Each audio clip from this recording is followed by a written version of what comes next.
Hello everyone, welcome back. इस video में हम देखेंगे कि हार्डवेयर कंपोनेंट्स ऑफ कंप्यूटर क्या होते हैं। हार्डवेयर एक फिजिकल कंपोनेंट होता है जिसे हम देख सकते हैं, टच कर सकते हैं। कंप्यूटर बहुत सारे हार्डवेयर कंपोनेंट से मिलकर बनता है, जैसे कि input devices, output devices, memory, CPU यानी कि central processing unit and storage devices. अब हम इन्हें एक एक करके डिटेल में देखेंगे कि क्या होते हैं ये हार्डवेयर कंपोनेंट्स। सबसे पहले हम देखते हैं इनपुट डिवाइसेस को। इनपुट डिवाइसेस वो डिवाइसेस होती हैं जो इनपुट देने का काम करती हैं, जैसे कि कीबोर्ड, माउस, स्कैनर, कैमरा।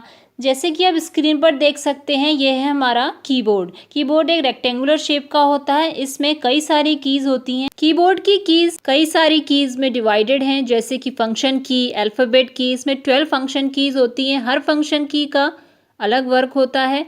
ऐसे ही अल्फ़ाबेट कीज, अल्फ़ाबेट टाइप करने के लिए 26 अल्फ़ाबेट होते हैं, तो हम अल्फ़ाबेट टाइप कर सकते हैं इससे। न्यूमेरिकल कीज होती है नंबर टाइप करने के लिए। एरो कीज होती हैं। अब ऐसे ही स्पेस बार की का काम होता है स्पेस देना टेक्स्ट के बीच में। ऐसे ही होती है हमारी एंटर की, जो कि एक ओके बटन का काम करती है। ऐसे ही आती है हमारी कंट्रोल की, शिफ्ट की, ऑल्ट की। ये जो कीज होती हैं ये किसी अल्फ़ाबेट के साथ मिलकर फंक्शन परफॉर्म करती हैं। इन सभी कीज से मिलकर हमारी इनपुट डिवाइस तैयार होती है, जिसे हम कीबोर्ड कहते हैं। नेक्स्ट आता है हमारा माउस। माउस भी हमारी एक इनपुट डिवाइस होती है जो कर्सर को मूव करने के लिए यूज़ होती है। कर्सर क्या होता है? एक पॉइंटर जो हमें स्क्रीन पर दिखाई देता है, उसको मूव करने का काम माउस का होता है। It has 3 buttons. इसके 3 बटन्स होते हैं, left click button, right click button और मिडिल में एक बटन होता है जिसे स्क्रॉल बटन कहते हैं। जब भी पेज को हमें अप डाउन करना होता है, स्क्रॉल बटन का यूज़ किया जाता है। 2 टाइप के माउस होते हैं, एक होता है वायर्ड माउस, एक होता है वायरलेस माउस। वायर्ड माउस में वायर के थ्रू वर्क होता है और वायरलेस माउस एक सेंसर की तरह काम करता है और बिना किसी वायरिंग के इनपुट देने का काम करता है। ये पोर्टेबल होता है, इसलिए मोस्टली यही यूज़ किया जाता है। नेक्स्ट इनपुट डिवाइसेस आती है हमारी स्कैनर एंड कैमरा। स्कैनर एक इनपुट डिवाइस होती है जो डॉक्यूमेंट को स्कैन करने का काम करती है, यानी कि इससे इनपुट लेकर मॉनिटर पर डिस्प्ले कराती है। ऐसे ही कैमरा, ये तो आप सभी ने देखा ही होगा, ये भी एक इनपुट डिवाइस है। ये पिक्चर्स को एज एन इनपुट लेता है और उसे स्टोर करने का काम करता है। नेक्स्ट आती है हमारी आउटपुट डिवाइसेस। ये वो डिवाइसेस होती हैं जो आउटपुट देने का काम करती हैं, जैसे कि मॉनिटर। मॉनिटर का काम होता है इंफॉर्मेशन को स्क्रीन पर डिस्प्ले कराना। ये एक आउटपुट डिवाइस की तरह काम करता है। ऐसे ही होता है हमारा प्रिंटर। प्रिंटर का काम क्या होता है?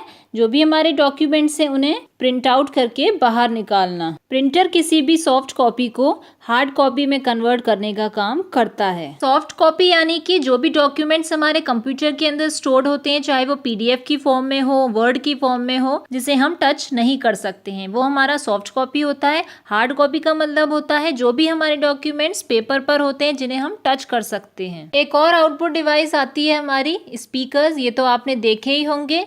स्पीकर एक आउटपुट डिवाइस होती है जिसका काम होता है ऑडियो का आउटपुट देना। जो भी वॉइस होती है स्टोर्ड होती है कंप्यूटर में, वो बाहर लिसनर तक पहुंच पाती है स्पीकर के थ्रू। नेक्स्ट कंपोनेंट आता है हमारा सीपीयू, जिसे हम सेंट्रल प्रोसेसिंग यूनिट भी कहते हैं। ये सबसे मेन पार्ट होता है कंप्यूटर का। सारी प्रोसेसिंग जो भी हमारी डेटा की होती है वो इसी के थ्रू ही होती है। It is the control centre of a computer. इसके 2 मेन कंपोनेंट्स होते हैं, CU and ALU. Control unit जिसे हम सीयू कहते हैं, अर्थमेटिक लॉजिक यूनिट जिसे एएलयू कहते हैं। कंट्रोल यूनिट का काम होता है डेटा और इन्फॉर्मेशन को फ्लो कराना। एएलयू का काम होता है इनपुट डेटा पर arithmetical and logical operations perform करना। नेक्स्ट कंपोनेंट आता है हमारा मेमोरी। इसका काम होता है डेटा को स्टोर करना, इंस्ट्रक्शंस एंड इंफॉर्मेशन को स्टोर करना। 2 टाइप्स की मेमोरी होती हैं, रीड ओनली मेमोरी यानी कि ROM, random access memory is RAM. Read only memory में हम ओनली रीड कर सकते हैं, कोई भी मॉडिफिकेशन नहीं कर सकते हैं। रैंडम एक्सेस मेमोरी में हम रीड एंड राइट दोनों कर सकते हैं। रोम यानी कि रीड ओनली मेमोरी एक नॉन वॉलेटाइल मेमोरी होती है जो कि परमानेंटली स्टोर करती है instructions for computer. Random access memory एक वॉलेटाइल मेमोरी है। जिन भी फाइल्स पर हम करंटली वर्क करते हैं उन्हें टेम्पररी स्टोर करने का काम रैंडम एक्सेस मेमोरी का होता है। जिन भी फाइल्स एंड एप्लीकेशंस पर हम करंटली वर्क करते हैं, अगर हमने उसे सेव नहीं किया हुआ है तो कंप्यूटर टर्न ऑफ होने पर वो रैंडम एक्सेस मेमोरी से ऑटोमेटिकली डिलीट हो जाती हैं। नेक्स्ट कंपोनेंट आता है हमारा स्टोरेज डिवाइसेस। ये इंक्लूड करता है सेकेंडरी स्टोरेज मीडिया। जब भी हम जो भी फाइल एप्लीकेशंस पे वर्क करते हैं, अपने वर्क को कंप्यूटर से एक्सट्रैक्ट करने के लिए स्टोरेज डिवाइसेस का यूज़ होता है।